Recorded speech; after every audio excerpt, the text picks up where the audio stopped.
নতুন বাজেটের আকার হতে পারে 7,90,000 কোটি টাকা। যৌক্তিক রাজস্ব পরিকল্পনা ও বাজেট ব্যবস্থাপনায় ভারসাম্য রক্ষায় মূল চ্যালেঞ্জ। ট্রাইব্যুনালে শেখ হাসিনার বিরুদ্ধে আনুষ্ঠানিক অভিযোগ দাখিলের শুনানি আজ। ভিটিভির মাধ্যমে হতে পারে সরাসরি সম্প্রচার। বিধিনিষেধে দীর্ঘদিন পর্যটক শূন্য সেন্ট মার্টিন। বিরূপ প্রভাব দ্বীপের অর্থনীতিতে। বিকল্প কর্মসংস্থানের খোঁজে প্রশাসন। গোখাদ্যের মূল্যবৃদ্ধিতে সংকটে দুগ্ধ শিল্প। একের পর এক বন্ধ হচ্ছে খামার। দুধের দাম বাড়ানোর দাবি খামারিদের।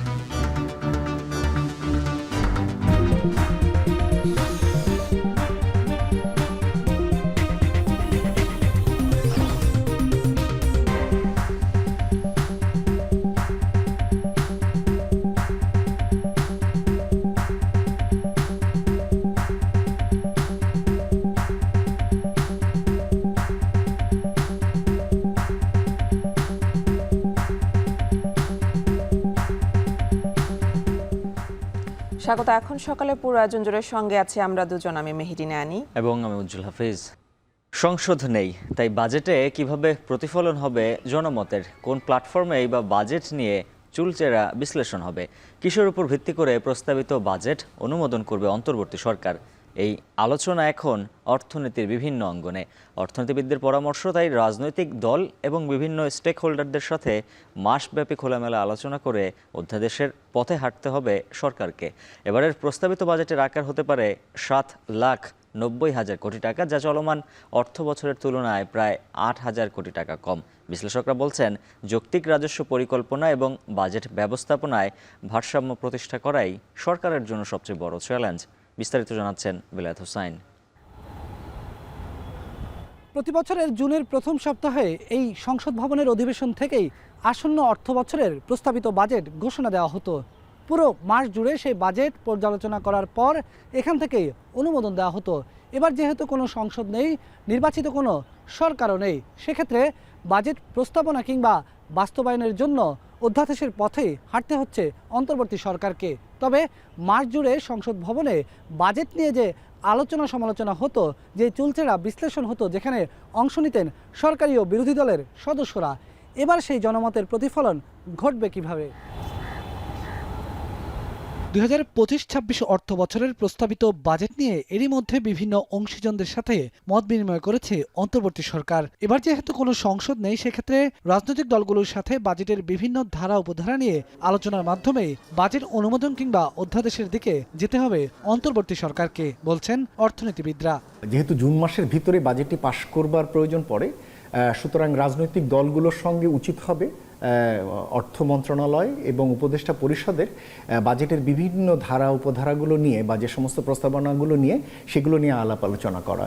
সংসদের বাইরের প্রক্রিয়ার ভিতরে তারা জবাবদিহিতাকে তারা তুলে ধরছেন কিনা, তারা এটা আগ্রহী আছেন কিনা, তো তা ওনাদের জন্য তাহলে ওই অপ্রাতিষ্ঠানিকভাবে যে আলোচনাগুলো আছে সেই অপ্রাতিষ্ঠানিক আলোচনায় আরও বেশি এনগেজ তাদেরকে হইতে হবে। আসন্ন অর্থ বছরের প্রস্তাবিত বাজেটের আকার হতে পারে 7,90,000 কোটি টাকা, যা চলমান অর্থ বছরের তুলনায় প্রায় 8,000 কোটি টাকা কম। বাংলাদেশের ইতিহাসে এবারই প্রথম কমছে বাজেটের আকার। অন্যদিকে 35,000 কোটি টাকা কমিয়ে বার্ষিক উন্নয়ন কর্মসূচিতে বরাদ্দের প্রস্তাব রাখা হয়েছে 2,30,000 কোটি টাকা। নতুন করে বড় প্রকল্প হাতে না নিলেও পুরনো প্রকল্পের জাঁতাকলে এবারও পিষ্ট শিক্ষা ও স্বাস্থ্য, যেখানে এই দুই খাতকে বেশি গুরুত্ব দিতে বলছেন অর্থনীতিবিদরা। ব্যয়ের ক্ষেত্রে আমি দুটো জিনিস দেখবো, যেগুলো আমার দরিদ্র মানুষ, প্রান্তিক মানুষগুলো আছে, তাদের চাহিদার জায়গায় বরাদ্দটা দেওয়া হচ্ছে কিনা, চিকিৎসা, শিক্ষা, এই ধরনের জায়গাগুলোতে খরচগুলো বাড়ছে কিনা। তারা বলছেন, বড় প্রকল্পগুলোকে এড়িয়ে নজর দিতে হবে মূল্যস্ফীতি নিয়ন্ত্রণে। স্বাস্থ্য শিক্ষার পাশাপাশি অনেক বেশি গুরুত্ব দিতে হবে সামাজিক সুরক্ষা খাতকে। শিক্ষা, স্বাস্থ্য, সামাজিক সুরক্ষা, এই তিনটাকে আমরা যদি বাড়াতে চাই, তাহলে এক হতে পারে যে বর্তমানে যে সম্পদ আছে এখানে পুনর্বন্টন করতে হবে। সুতরাং আমি যদি শিক্ষার এখন 2%-এর জায়গায় যদি এটাকে আমি 4% নিতে চাই, তাহলে আমাকে কিন্তু আরও 2% অন্য জায়গা থেকে কমাতে হবে। ব্যক্তি যেখানে আয় বুঝে ব্যয় করে, রাষ্ট্রের ক্ষেত্রে তা উল্টো। কিন্তু বিশ্লেষকদের মত, জনগণের উপর জোরপূর্বক করের বোঝা চাপিয়ে না দিয়ে আয়ের সাথে ব্যয়কে সামঞ্জস্য করতে হবে রাষ্ট্রকেও। সেক্ষেত্রে কর ব্যবস্থাপনায় সুশাসন প্রতিষ্ঠা অন্তর্বর্তী সরকারের উপর অন্যতম সংস্কারের দাবি বলেও মনে করেন অর্থনীতিবিদরা।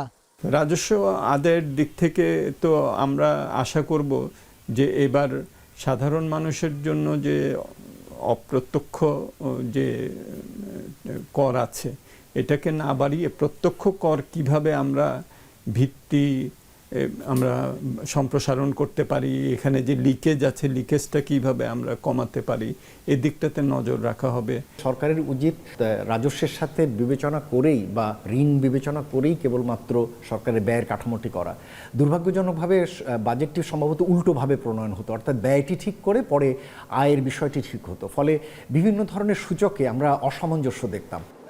বিশ্লেষকরা বলছেন, বাজেটের ঘাটতি কতটুকু দূর করা যায় সে বিষয়ে চেষ্টা থাকতে হবে সরকারের। পাশাপাশি নজর দিতে হবে বিনিয়োগ বান্ধব উন্মুক্ত শ্রমবাজারের নতুন এক বাংলাদেশের দিকে। বাজেটের বিভিন্ন প্রস্তাবনা নিয়ে আলাপ। বেলায়েত হোসাইন, এখন, ঢাকা। জুলাই গণহত্যায় ট্রাইব্যুনালে শেখ হাসিনার বিরুদ্ধে আনুষ্ঠানিক অভিযোগ দাখিল শুনানি আজ, যা বিটিভির মাধ্যমে সরাসরি সম্প্রচার হবে, জানিয়েছেন আন্তর্জাতিক ট্রাইব্যুনালের প্রসিকিউশন। এদিকে শনিবার প্রেস ক্লাবে আন্তর্জাতিক গুম সপ্তাহ উপলক্ষে মানবাধিকার সংগঠন অধিকার আয়োজিত সেমিনারে চিফ প্রসিকিউটর জানান, জুলাই গণহত্যায় ডিসেম্বরের মধ্যেই বিচার দৃশ্যমান হবে। আরও জানাচ্ছেন মশিউর অনিক। জাতিসংঘের প্রতিবেদনে প্রায় ১৪০০ ছাত্র জনতা নিহত হয়েছে গত জুলাই আগস্টের ছাত্র জনতার গণঅভ্যুত্থানে। বিভিন্ন সময় ট্রাইব্যুনালে তুলে ধরা হয় মানবতা বিরোধী এই সব অপরাধে মাস্টার মাইন্ড হিসেবে ছিলেন ক্ষমতাচ্যুত প্রধানমন্ত্রী শেখ হাসিনা। এবার তারই ধারাবাহিকতায় জুলাই আগস্টের গণহত্যা মামলায় শেখ হাসিনার বিরুদ্ধে রোববার আনুষ্ঠানিকভাবে অভিযোগ দাখিল করবে বলে জানান চিফ প্রসিকিউটর মোহাম্মদ তাজুল ইসলাম।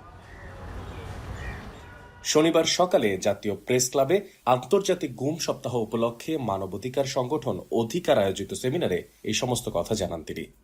গুমের মামলার অধিকাংশ বলা যাবে না, যেহেতু হাজার হাজার অভিযোগ আছে, অন্তত ১০-১৫টা উল্লেখযোগ্য ঘটনা বা গুমের তদন্ত সম্পন্ন প্রায় জুন মাসের মধ্যেই সেগুলো রিপোর্ট আপনারা পাবেন ইনশাআল্লাহ। যে একজন ব্যক্তিকে ক্ষমতায় রাখার জন্য এত কিছুর আয়োজন করা হয়েছিল, কালচারে পরিণত করা হয়েছিল, সিস্টেম ডেভেলপ করা হয়েছিল, সেই অপরাধের যিনি নিউক্লিয়াস তার বিরুদ্ধে আনুষ্ঠানিক অভিযোগ ইনশাআল্লাহ আগামীকালকে আমরা দাখিল করতে যাচ্ছি। আন্তর্জাতিক মানদণ্ড ও যথাযথ আইনি প্রক্রিয়া অনুসরণ করায় বিচারিক কাজ সময় সাপেক্ষ হলেও তা সুষ্ঠু ও নিরপেক্ষ হচ্ছে বলেও জানান প্রসিকিউশন। আন্তর্জাতিক যে স্ট্যান্ডার্ড মেনটেন করা, মানবাধিকার রক্ষা করা, বিচারের নামে অবিচার যাতে না হয়, অতীতে যেগুলো হয়েছে সেগুলো যাতে না হয়, সেগুলোর ব্যাপারে আমরা খুবই সতর্ক এবং সাবধান আছি। যাতে করে বিচার হবে, অপরাধীর শাস্তি নিশ্চিত করা হবে, কিন্তু কোন রকমের আইনের ব্যত্যয় যাতে না হয়। এদিকে রোববার শেখ হাসিনার বিরুদ্ধে আনুষ্ঠানিক অভিযোগপত্র দাখিলের মাধ্যমে প্রথমবারের মতো আদালতের কার্যক্রম সরাসরি সম্প্রচার করা হবে বলে জানিয়েছেন প্রসিকিউশন। আমরা ট্রাইব্যুনালে উক্ত ফরমাল চার্জের উপরে শুনানির বিষয়টি সরাসরি সম্প্রচার করার জন্য ট্রাইব্যুনালের বরাবর আবেদন করব। মাননীয় ট্রাইব্যুনাল যদি আমাদের আবেদন মঞ্জুর করেন এবং সরাসরি সম্প্রচারের অনুমতি দেন, তবে ট্রাইব্যুনালের ওয়েবসাইট অথবা ইউটিউব চ্যানেল থেকে ফরমাল চার্জের উপরে শুনানির প্রসিডিংসটি সরাসরি সম্প্রচার করা হবে। বাংলাদেশ টেলিভিশনেও উক্ত প্রসিডিংসটি সরাসরি সম্প্রচার করা হবে। মশিউর অনিক, এখন, ঢাকা। রাজধানীর জুরাইন থেকে অবৈধভাবে মজুত রাখা খাদ্য অধিদপ্তরের 465 মন চাল ও 487 মন আটা উদ্ধার করেছে যৌথ বাহিনী। এই ঘটনায় গুদামের মালিকসহ 4 জনকে আটক করা হয়েছে। শনিবার মধ্যরাতে এই অভিযান পরিচালনা করে যৌথ বাহিনী। মূলত চক্রটি 4টি গুদামে গোপনে পণ্য মজুত করে রাখত। পরে খাদ্য অধিদপ্তরের ট্যাগযুক্ত সরকারি বস্তা অভিনব পদ্ধতিতে মোড়ক পরিবর্তন করে বাজারে চড়া দামে বিক্রি করত। ঘটনাস্থল থেকে আটক করা হয় 4 জনের বিরুদ্ধে আইনগত ব্যবস্থা নেওয়া হবে বলে জানিয়েছে যৌথ বাহিনী।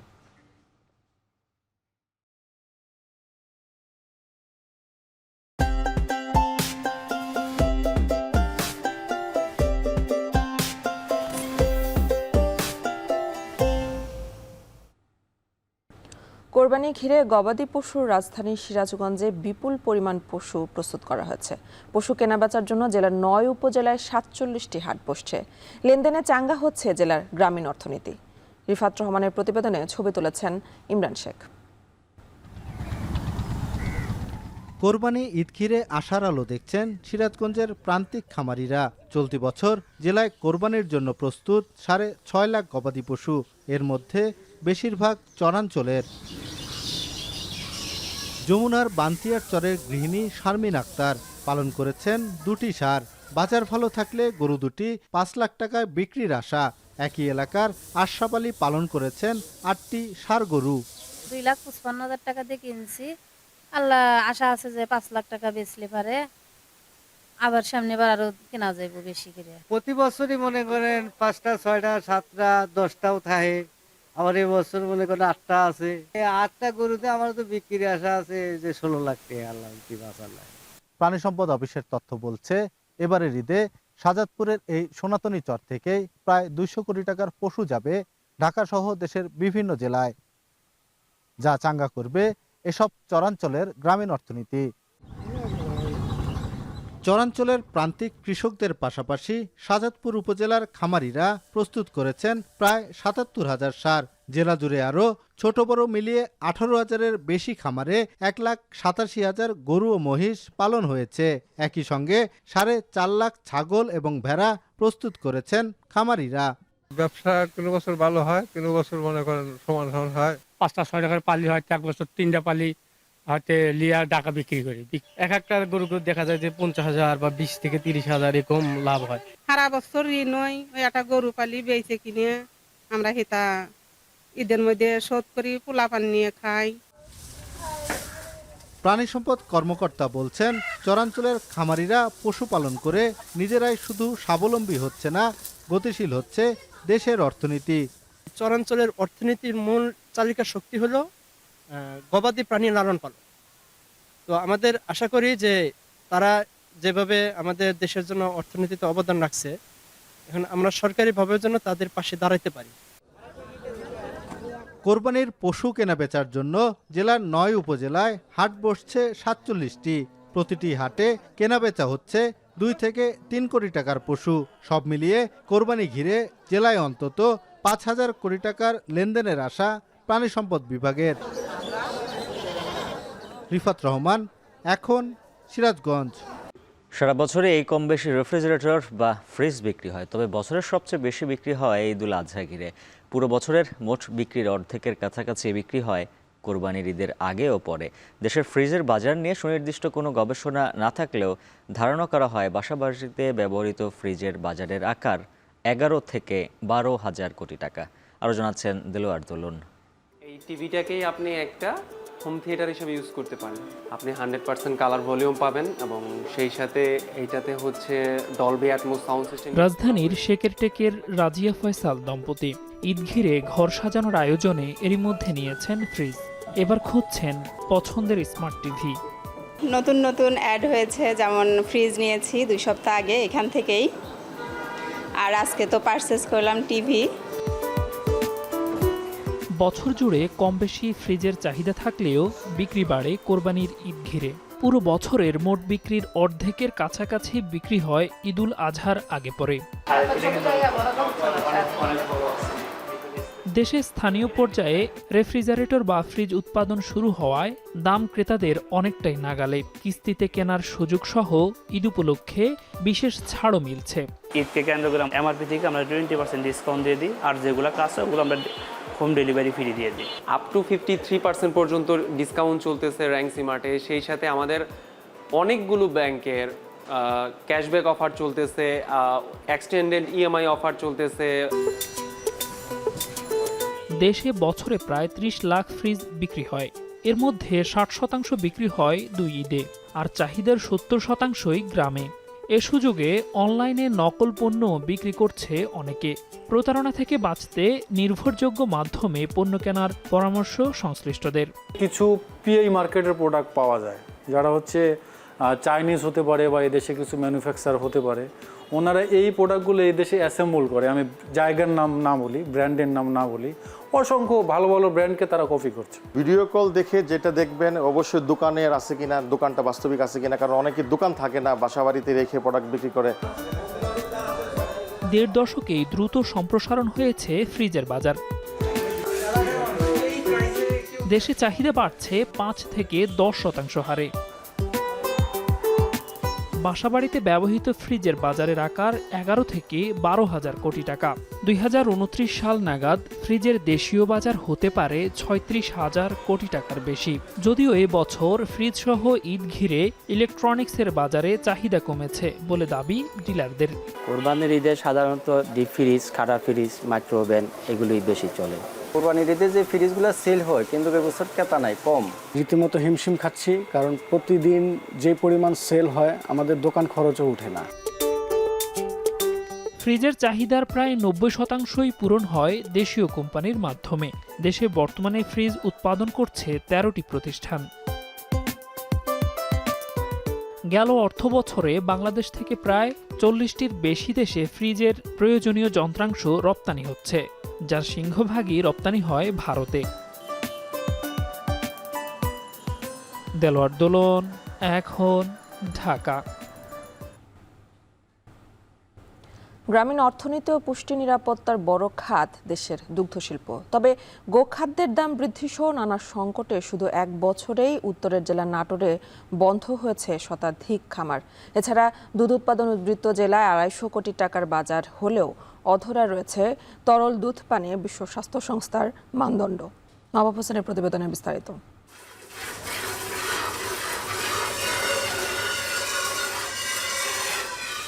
ডেয়ারি খামার করে সফল নাটোরের সিংড়া উপজেলার হোলাইগাড়ি গ্রামের নজরুল ইসলাম 2001 সালে 2টি গাভী দিয়ে শুরু করলেও এখন তার খামারে রয়েছে 9টি গরু। প্রতিদিন দুধ বিক্রি করে সচ্ছলতার পাশাপাশি পূরণ হচ্ছে পরিবারের পুষ্টির চাহিদা।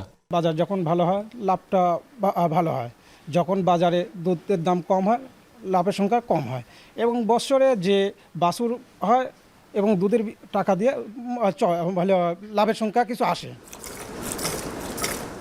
তবে বছর জুড়ে দফায় দফায় গোখাদ্যের মূল্য বৃদ্ধি, রোগবালাইয়ের উৎপাত আর দুধের সঠিক দাম না পাওয়ায় নানা সংকটে জেলার 4 শতাধিক দুগ্ধ খামার। গেল 1 বছরেই বন্ধ হয়েছে শতাধিক খামার। এরপরও উৎপাদন হচ্ছে অন্তত 250 কোটি টাকার দুধ। 1 কেজি খোলের দাম 50 টাকা, 1 কেজি ভুসির দামও 50 টাকা, দুধের দাম 50-55 টাকা। খাদ্যের দাম অনুসারে আমার গরু বা কৃষকেরা আমরা পালতে পারতেছি না। দুধের যে দাম এখন সেই হিসেবে খাবারের দাম বেশি, সেই হিসেবে মনে করেন যে লস হচ্ছে। চাহিদা বেড়ে যায় তখন আমাদের বাজারটা উঠানামা করে এবং বাজারটা স্থায়ী হয় 50-55। সবশেষ 2022 সালের বিবিএসের খানা জরিপ বলছে শহরে বসবাসকারী একজন মানুষ দৈনিক দুধ ও দুগ্ধজাত পণ্য গ্রহণ করছে 38.5 মিলিলিটার। সেখানে গ্রামের মানুষ গ্রহণ করছে 32.1 মিলিলিটার।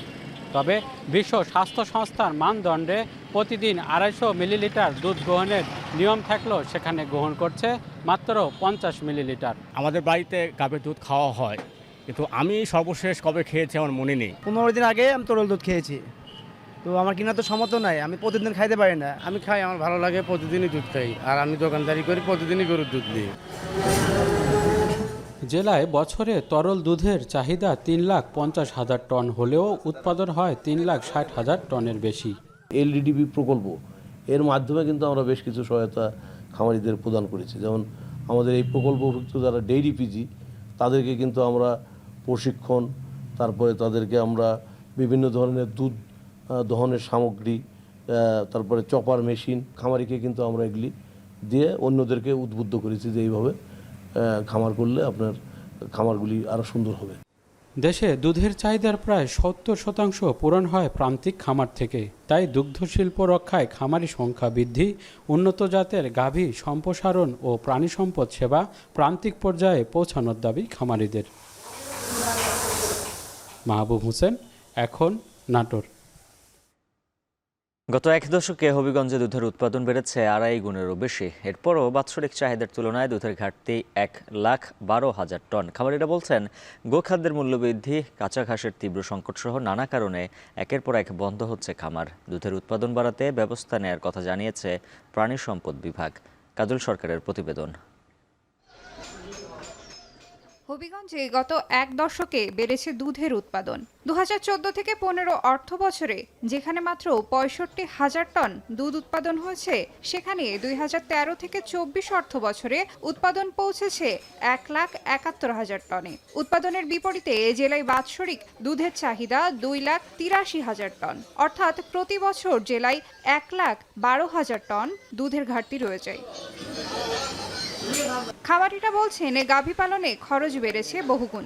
কাঁচা ঘাসের তীব্র সংকটে দানাদার খাবারের ওপর নির্ভরতা বাড়ায় কমেছে উৎপাদন। এর সঙ্গে তুলনামূলকভাবে দুধের দাম না বাড়ায় একের পর এক খামার বন্ধ হয়ে যাচ্ছে।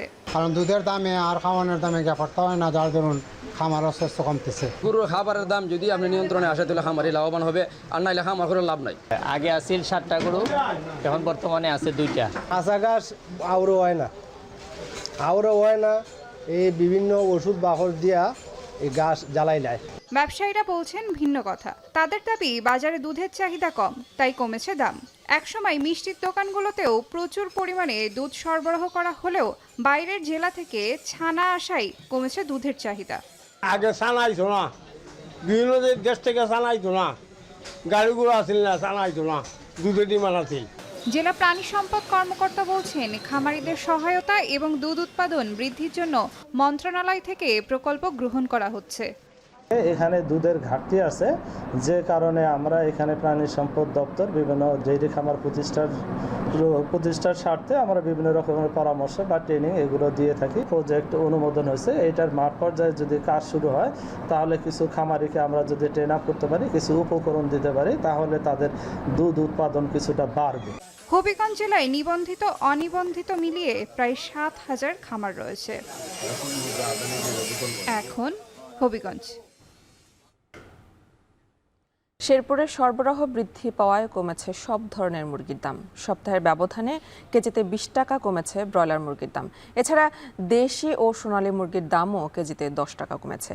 এ নিয়ে বিস্তারিত জানাতে শহরের হাজির বাজার থেকে যুক্ত হচ্ছেন সহকর্মী জাহেদুল খান সৌরভ। সৌরভ, বাজারে মুরগি কত দামে বিক্রি হচ্ছে জানাবেন।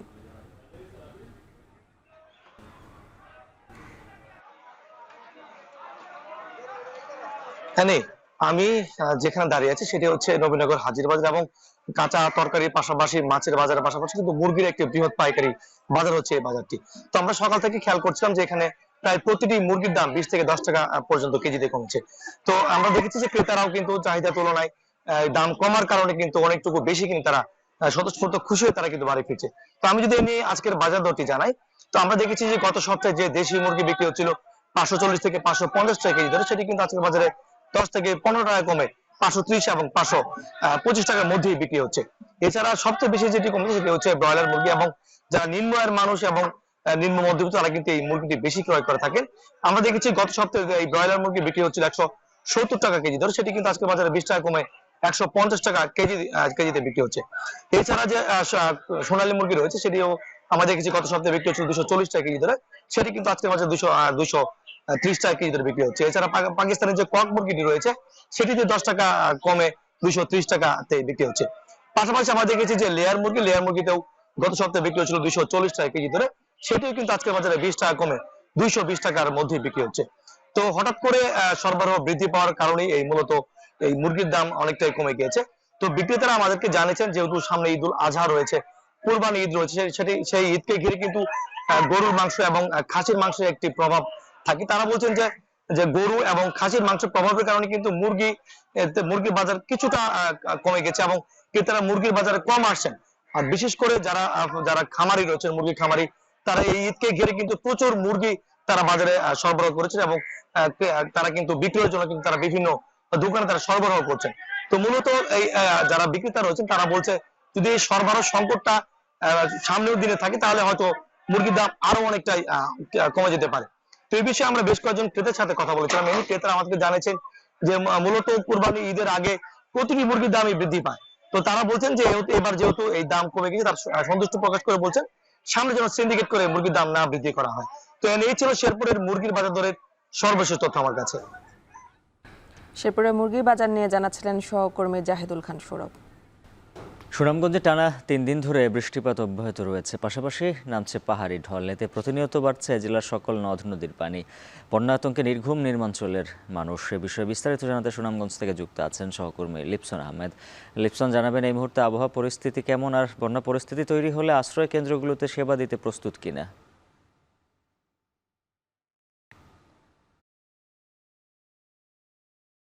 উজ্জ্বল, শুরুতে যদি বলি, গত 3 দিন ধরেই কিন্তু সুনামগঞ্জে মুষলধারে বৃষ্টিপাত অব্যাহত রয়েছে। আর এই বৃষ্টিতে কিন্তু সুনামগঞ্জের যে মানুষরা রয়েছেন তারা কিন্তু চরম বেকায়দার মধ্যে পড়ছেন। পাশাপাশি কিন্তু এই যে বৃষ্টিপাতে কিন্তু এই অঞ্চলে যে নদ নদীগুলো রয়েছে সেই নদী পানি বাড়ার কিন্তু কোনো সংখ্যা নেই। তবে ভারতের মেঘালয়ের যে চেরাপুঞ্জি রয়েছে সেখানে বৃষ্টিপাত অব্যাহত থাকায় কিন্তু উজানের যে পাহাড়ি ঢল, সেই ঢল কিন্তু আসলে নামছে। আর এতে কিন্তু আমরা যদি বলি সীমান্তবর্তী যে নদীগুলো রয়েছে, অর্থাৎ জাদুকাটা, রক্তি, চেলা, খাসিয়ামারা, এই নদীগুলোর পানি কিন্তু দ্রুত বৃদ্ধি পাচ্ছে। আর এতে কিন্তু এই অঞ্চলের যে নিকটবর্তী যে গ্রামগুলো রয়েছে, অর্থাৎ নিম্নাঞ্চলের মানুষটা কিন্তু আসলে নির্ঘুম রাত পার করছেন। যদিও পানি উন্নয়ন বোর্ড বলছে এখনো জেলায় বন্যার কোনো সংখ্যা নেই, যেহেতু বৃষ্টিপাত অর্থাৎ মেঘালয়ে বৃষ্টিপাত অব্যাহত রয়েছে, সেক্ষেত্রে কিন্তু নদীর পানি বাড়ছে। পাশাপাশি যেহেতু হাওরের ধারণ ক্ষমতা এখনো রয়েছে জেলাগুলোর, সেই ক্ষেত্রে কিন্তু আসলে নদীর পানি হাওরে ইতিমধ্যে আসলে প্রবেশ করছে। তবে জেলা প্রশাসন কিন্তু যেটি বলছে যে ইতিমধ্যে কিন্তু তারা প্রস্তুতি রেখেছেন, কারণ 2022 সালে 16 জুন কিন্তু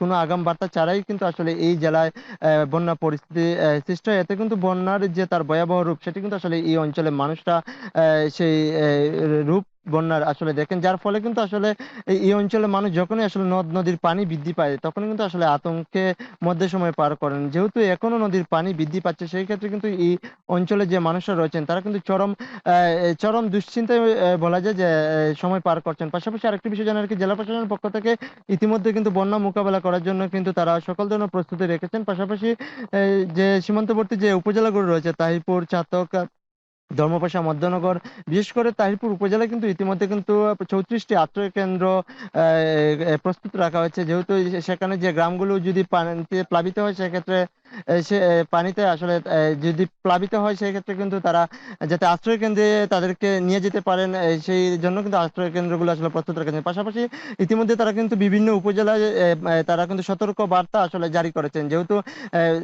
ঢল নামছে সেই ক্ষেত্রে যেহেতু সীমান্তবর্তী উপজেলায় কিন্তু সবার আগে কিন্তু এই পাহাড়ি ঢলের পানিতে কিন্তু আসলে প্লাবিত হয়ে থাকে, যার ফলে কিন্তু সড়ক থেকে শুরু করে কিন্তু নিম্নাঞ্চলে মানুষের যে বসত ভিটা সেখানে কিন্তু সবার আগেই কিন্তু পানি উঠায় কিন্তু সবচেয়ে বেশি বন্যা মোকাবেলা সর্বপ্রথম ভোগান্তিতেই পড়েন নিম্নাঞ্চলের মানুষরা, যার ফলেই কিন্তু আসলে নিম্নাঞ্চলের মানুষরা কিন্তু আসলে বন্যার যখনই আসলে নদীর পানি বাড়ে তখনই কিন্তু আসলে বন্যার যে পানি বাড়ার সাথে সাথে কিন্তু বন্যা আতঙ্কে কিংবা বন্যার মোকাবেলার কিন্তু তারাই সবচেয়ে বেশি কষ্টের মধ্যে পড়েন। যদিও প্রশাসনের পক্ষ থেকে একদম দুর্গম এলাকায় কিন্তু আসলে তাদেরকে উদ্ধার করা কখনোই আসলে সম্ভব হয় না, তারা কিন্তু নিচ থেকে যে ছোট নৌকা কিংবা যেভাবেই পারেন আসলে আশ্রয় কেন্দ্রে পরিবার পরিজন নিয়ে ছুটেন। পাশাপাশি যদি 2022-এর কথা বলি, 2022-এ কিন্তু এই জেলার শহর থেকে শুরু করে একদম গ্রাম পর্যায়ে কিন্তু আসলে যে বন্যার যে পানি সেই পানি কিন্তু আসলে উঠে যায়। তো সব মিলিয়ে বলা যায় যেহেতু বৃষ্টিপাত অব্যাহত রয়েছে, উজানের ঢল নামছে, এই ক্ষেত্রে কিন্তু আসলে এই এলাকায় আসলে মানুষরা বন্যা আতঙ্কে নির্ঘুম সময় পার করছেন। উজ্জ্বল। সিলেটের আবহাওয়া পরিস্থিতির খবর জানাচ্ছিলেন সুনামগঞ্জ থেকে সহকর্মী লিপসন আহমেদ। এদিকে টানা বৃষ্টিতে সিলেটের গোলাপগঞ্জ টিলা ধসে একই পরিবারের 4 জন প্রাণ হারিয়েছেন। বিস্তারিত জানাতে দুর্ঘটনাস্থল থেকে যুক্ত আছেন সহকর্মী গুলজার আহমেদ। গুলজার, জানাবেন 3 জনের মরদেহ তো উদ্ধার করা হয়েছে, 4র্থ জনের মরদেহ উদ্ধারে কাজ করছে কিনা ফায়ার সার্ভিস, কি বলছেন তারা? উজ্জ্বল, দেখুন আজকে যে সিলেটের গোলাপগঞ্জের যে লক্ষ্মীনাপন্দ এলাকার রয়েছে বক্তিয়ার ঘাট, এই এলাকায় একটি বাসা বাড়িতে আসলে পাহাড় ধসের ঘটনা ঘটেছে। আমরা এই মুহূর্তে এখানে রয়েছি, রাত 3:30টার পরে হয়তোবা এখানে পাহাড় ধসের ঘটনা ঘটেছে এবং সকালের পর থেকেই মূলত বিশেষ করে উদ্ধারকারী বাহিনী যারা আছে, ফায়ার সার্ভিস সহ সেনাবাহিনী সহ বিভিন্ন উদ্ধারকারী সংস্থা আসলে এখানে যোগ দিয়েছেন। তো এখন পর্যন্ত আমরা যতদূর জানতে পেরেছি যে এখানে 2টি পরিবার থাকতো, তার মধ্যে একটি পরিবারের 4 4জন হচ্ছে মাটি চাপা পড়ে, তার মধ্যে 3 জনের মরদেহ আসলে উদ্ধার করা হয়েছে। একজন এখন পর্যন্ত বের করা হয়নি বা নিখোঁজ রয়েছেন। তো স্থানীয়রা বলছেন যে এখানে যে পাহাড়ি অঞ্চলে যে সকল মানুষ বসবাস করেন এই বৃষ্টির মৌসুমে আসলেই আসলে প্রতি বছরই সিলেটের কোনো না কোনো উপজেলাতে বা কোনো এলাকায় এরকম ঘটনা ঘটে থাকে। আজকে আসলে সিলেটের যে গোলাপগঞ্জ উপজেলার লক্ষ্মীনাবন্ধের জন্য আসলে ভোরের সকালটা অনেকটাই দুঃসংবাদ বয়ান এই পাহাড় ধসের ঘটনা। আমরা দেখতে পাচ্ছি যে একতলা ঘর যেটি হচ্ছে উপরে টিন শেড, পিছনে পাহাড় থাকায় পাহাড়টা পুরোপুরি পিছন দিক থেকে একদম ঢলে পড়েছে এবং সাথে সাথে আসলে এখানে মাটি চাপা পড়েছেন অনেকেই। তবে এখনো উদ্ধার কার্যক্রম শেষ হয়নি। আমরা দেখতে পাচ্ছি যে ফায়ার সার্ভিস, পুলিশ প্রশাসন, উপজেলা প্রশাসন এবং বাংলাদেশ সেনাবাহিনীর সদস্য যারা আছেন তারাও কিন্তু এখানে এসে এই উদ্ধার তৎপরতায় অংশ নিয়েছেন এবং বৃষ্টি থাকায় অর্থাৎ আবহাওয়া যে দুর্যোগপূর্ণ আবহাওয়া হওয়ায় উদ্ধার কাজে কিছুটা আসলে ব্যাঘাত হচ্ছে এবং এই ব্যাঘাত হওয়াটাই আসলে স্বাভাবিক, যেহেতু মানে মাটি নরম এবং পাহাড়ের মাটিটা ঢলে পড়েছে একদম পুরো বিল্ডিংয়ের উপরে, সেজন্য হচ্ছে যে আসলে উদ্ধার তৎপরতা একটু ধীর গতি বলা যাবে না। প্রচুর সাহায্যকারী সংস্থার সদস্য যারা আছেন তারা কিন্তু রয়েছেন এখানে। তো এখানে আমরা আসলে কথা বলার মতো সুযোগ এখনো পাইনি, যেহেতু ফায়ার সার্ভিসের উদ্ধার তৎপরতা এখানে আছে এবং আমরা দেখতে পাচ্ছি অন্যান্য স্থানীয়রাও কিন্তু এইখানে এসে অংশগ্রহণ করেছেন এবং উদ্ধার তৎপরতায় সহযোগিতা করছেন। তো এখন পর্যন্ত যদি আমরা দেখি যে পরিবার আপনার আমার ভাই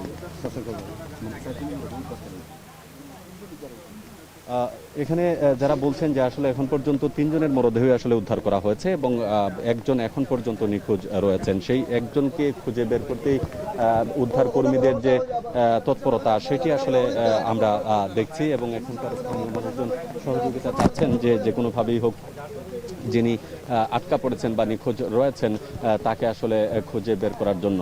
তো এটি গতকালকেও আমরা দেখেছিলাম সিলেটের যে বিয়ানীবাজার উপজেলায়, সেখানে বিকেলে পাহাড় ধসের ঘটনা ঘটেছিল, যদিও সেখানে হতাহতের কোনো ঘটনা ঘটেনি। তারপরে উপজেলা প্রশাসন থেকে একটি সতর্কবার্তা জারি করা হয়েছিল যে যারা পাহাড়ের পাদদেশে বসবাস করেন সে সকল পরিবারের সদস্যরা তারা যাতে সতর্ক থেকে তারা যাতে জায়গা থেকে সরে যান।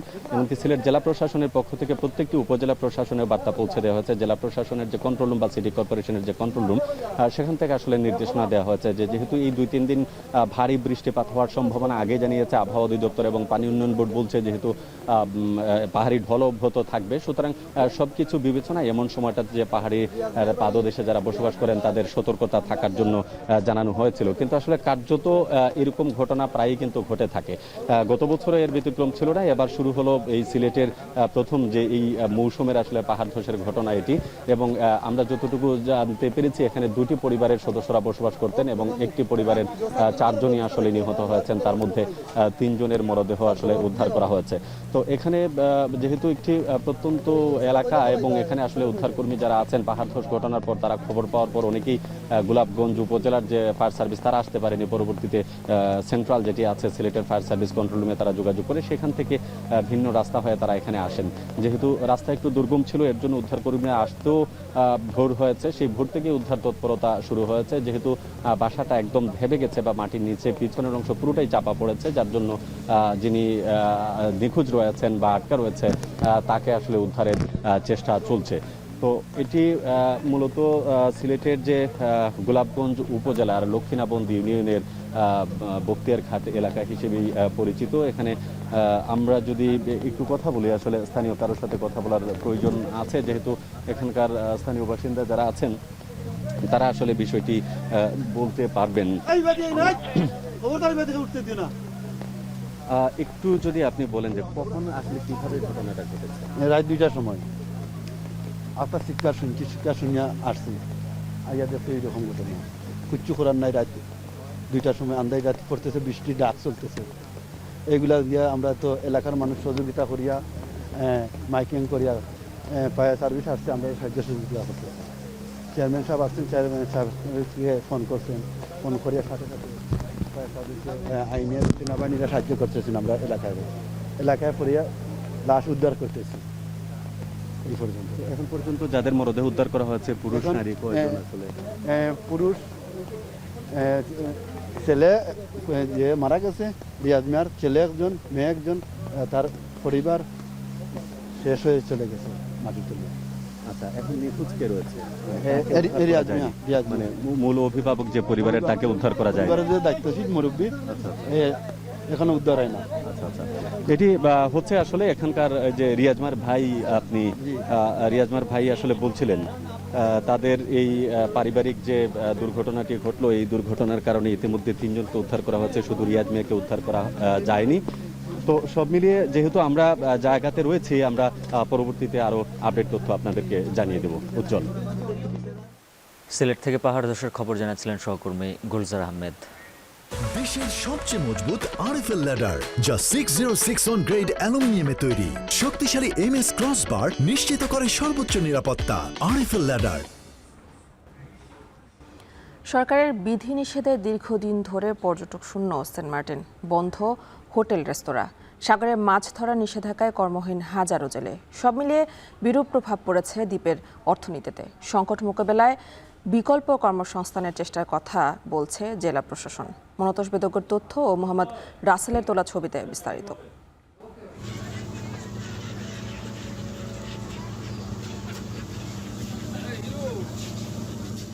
বঙ্গোপসাগরের বুকে ছবির মতো এক দ্বীপ সেন্ট মার্টিন।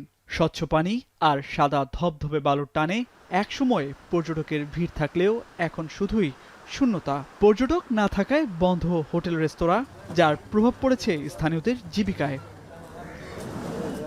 আগে দ্বীপের বেশিরভাগ বাসিন্দা মাছ ধরে জীবিকা নির্বাহ করলেও সময়ের সাথে ঝুঁকেন পর্যটন ব্যবসায়। তবে সরকারের বিধিনিষেধে কমেছে পর্যটন মৌসুমের সময় ও ভ্রমণকারীর সংখ্যা। পাশাপাশি এপ্রিল মেতে মাছ ধরার নিষেধাজ্ঞায় চরম অর্থ সংকটে জেলেরাও। সব মিলিয়ে বিরূপ প্রভাব পড়েছে দ্বীপের অর্থনীতিতে। পর্যটন বন্ধ হওয়ার পর থেকেই মানুষ ওই কোনো রকম চালাইছে, এখন তো অবস্থা খুব ভয়ানক। বাইরে থেকে সয়েল ফল এখন সব কিছু এখানে আনতে হবে। এখানে যদি না আনলে আমরা কিভাবে চলবো, আমরা কিভাবে থাকবো এখানে? সরকারিভাবে 5 টাকা দিয়ে চললে লবণ লাগবে, পেঁয়াজ লাগবে, রসুন লাগবে, শুধু চাউল, অনেক কষ্টের মধ্যে। যারা অল্প আয় নিয়ে চলি, ওদের ব্যবসা একেবারে মনে করেন 10% নেমে আসছে, মানে নিজেরা চলতে কষ্ট হয়ে যাচ্ছে, এরকম অবস্থা। দ্বীপে নিত্যপণ্য পৌঁছাতে নৌপথে দিতে হয় 2 দফা টোল, এতে বাড়ে পণ্যের দাম। এছাড়া দ্বীপ থেকে কোথাও যেতে লাগে সরকারের অনুমতি। এত সব নিয়মের বেড়াজালে ক্ষোভ বিরাজ করছে স্থানীয়দের মাঝে। 10 মাস বন্ধ থাকাতে সেন্ট মার্টিনের অবস্থা খুবই খারাপ। সেন্ট মার্টিনের অর্থনৈতিক বলেন, আপনার যারা শিক্ষা দীক্ষার ব্যবস্থা, সব দিক দিয়ে খারাপ অবস্থা যাচ্ছে এখন।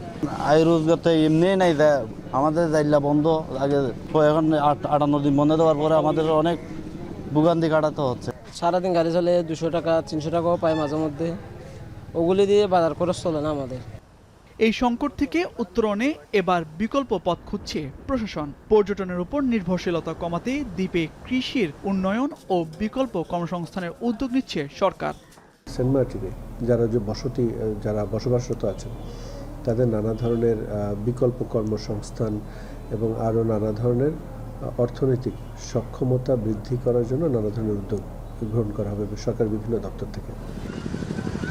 গেল ডিসেম্বর ও জানুয়ারিতে প্রতি রাতে সর্বোচ্চ 2000 পর্যটক থাকার অনুমতি ছিল সেন্ট মার্টিনে। এই অবস্থায় দ্বীপবাসীর জন্য বিকল্প কর্মসংস্থান গড়ে তোলা না হলে ভয়াবহ সংকটের শঙ্কায় স্থানীয়রা।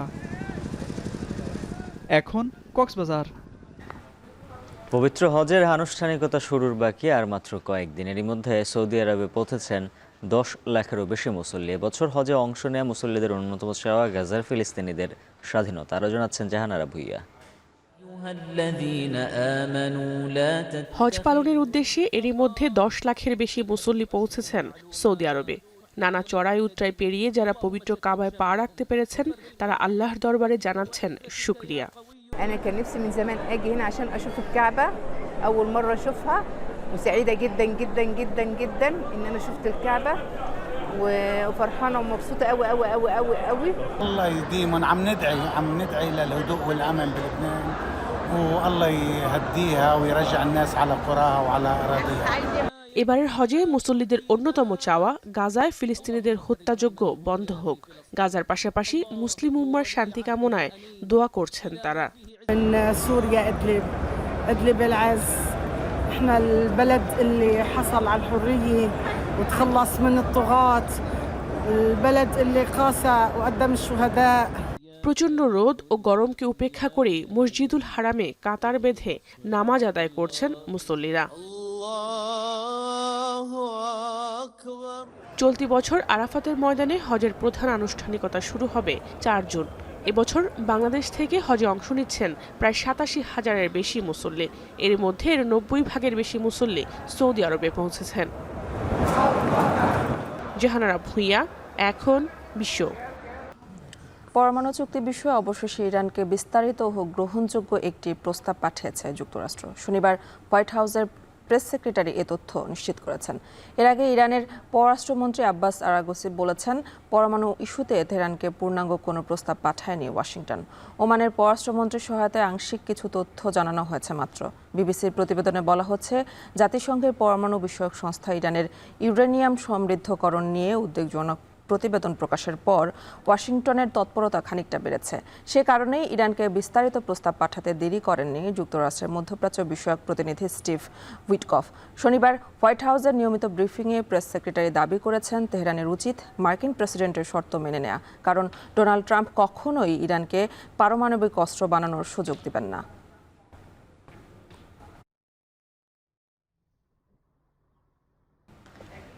বিপিএলের পারিশ্রমিক ইস্যুতে কঠোর হচ্ছে বিসিবি। অবকাঠামোগত উন্নয়নে বেশ কিছু পদক্ষেপ হাতে নিয়েছে নতুন সভাপতির নেতৃত্বাধীন বোর্ড। দক্ষ ক্রিকেটার গড়ে তুলতে আয়োজিত হবে ট্যালেন্ট হান্ট। আরও জানাচ্ছেন আরিফুল ইসলাম সাহাব। সন্দেহাতীতভাবেই বিপিএলের গোড়ার সমস্যাগুলোর মধ্যে অন্যতম ক্রিকেটারদের পারিশ্রমিক জটিলতা। তবে সেই দিনগুলো পেছনে ফেলতে চান নতুন বোর্ড প্রধান। প্রথম সভাতেই ফ্র্যাঞ্চাইজিগুলোকে দেয়া হয়েছে কঠোর বার্তা। পাশাপাশি বড় অঙ্কের পাওনা বাকি থাকলেও শর্ত সাপেক্ষে ফ্র্যাঞ্চাইজিদের টিকিটের লভ্যাংশ দিতে চায় বিসিবি।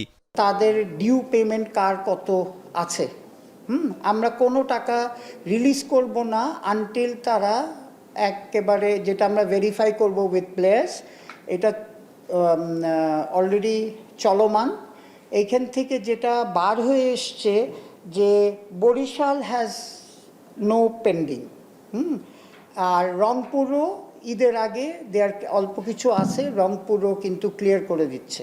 হ্যাঁ, ওরা ক্লিয়ার করে তারপরে আমাদের পেমেন্টটা দিব।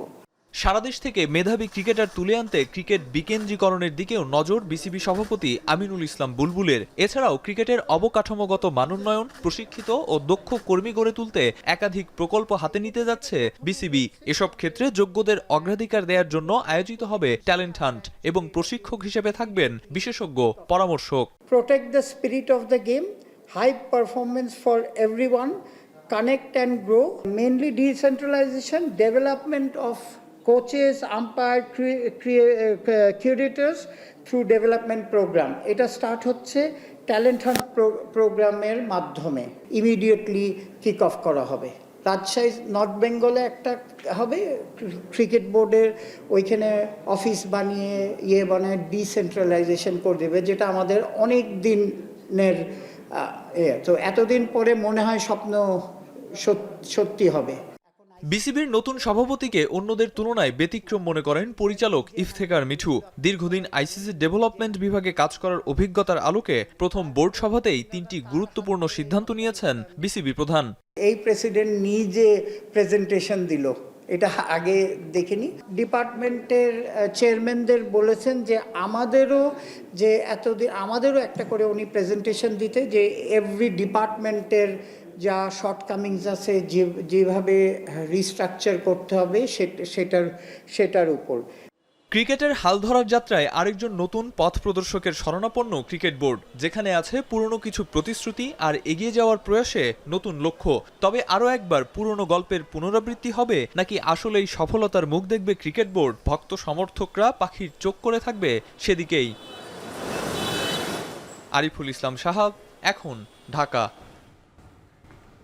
শেষ করছে এখন সকাল। এখন টেলিভিশন ওয়েবসাইটে দেখতে ভিজিট করুন www.ekhon.tv। ফেসবুকে দেখুন facebook.com/tv.ekhon আর ইউটিউবে দেখুন youtube.com/c/ekhon tv।